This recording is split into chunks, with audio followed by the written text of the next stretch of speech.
YouTube.com/Tim Westwood TV.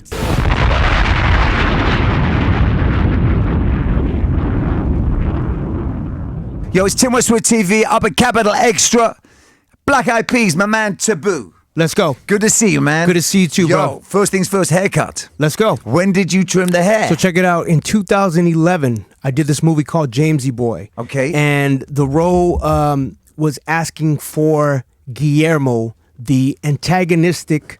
What is it? Antagonist? Is that the word? Antagonistic. Antagonistic. Is it? I have no idea. I'm dyslexic. It is, right? Antagonistic. Yes. Villain in the movie. A bad man. And it couldn't be the guy from the Black Eyed Peas with the long hair.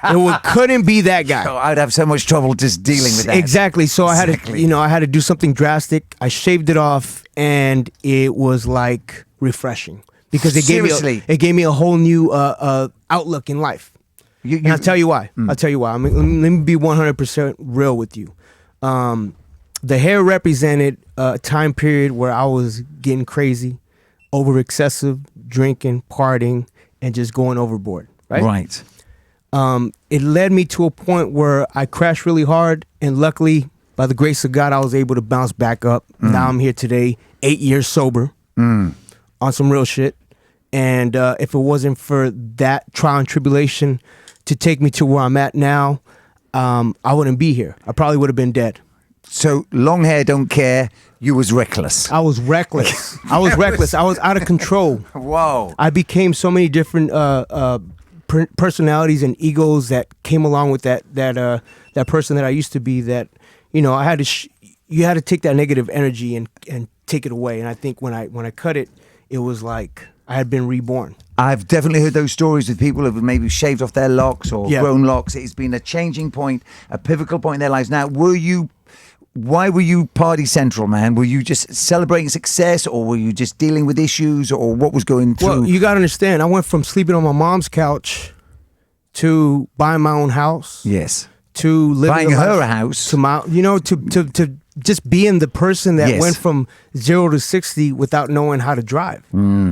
Success or fame. Yes, you will crash. I crashed. Yeah. And, a lot of us get caught up in our own hype, and I was that person that was excessive, and I went overboard. I actually wrote a book about it. It's called Falling Up. It's on Amazon.com. Yes. If you haven't got it, check it out. Yeah, Falling Up. And it tells you a little bit about the success and the trials and tribulations, but also overcoming and kind of motivating people, letting people know that there's also an outlet out there to continue living. Drugs? Oh, yeah. Everything. Everything. Drugs from, party hard. What drugs did you say no to? None. Heroin. You said no to heroin. I said no to heroin. Okay. No to heroin. Okay. But yes to everything else. I got, I didn't really get into the speed world. I don't know where I'm going with this, but, I'm being honest. Yes. Let's be honest. Yes, this is Tim Westwood. Yeah, so I appreciate that. Let's be honest. Yeah. So no to speed, no to crystal meth. Yeah, not to that. Okay. But I was on some ecstasy, cocaine, pills. Yes. That world. Oh, whoa. Yeah. So you were out there flying, fam. I was on some cocktail shit, son. Oh my days. Cocktails. Oh my days. And how long did before you got to unscramble? So from 2000 until 2007, I was living that reckless lifestyle. Right. Yeah. And then when you came out on 2007, when did you feel sober again? Because it's not like you stop and you're sober. You have to go through some. I didn't go to rehab. No. Thank God. But you had to go through some stuff. Yeah. So luckily, I have a strong foundation with my wife and my kids, and that kind of helped me out. Brought me back. Yeah. Just on some real talk, and it opened the doors for me to release music like Zoom Bow, to release music like Transmit, the song that I have out now. Yeah, did hit. Yeah. And just to be able to live and be part of something that I wasn't living. I wasn't living reality. I was part of always kind of overdoing it, being excessive.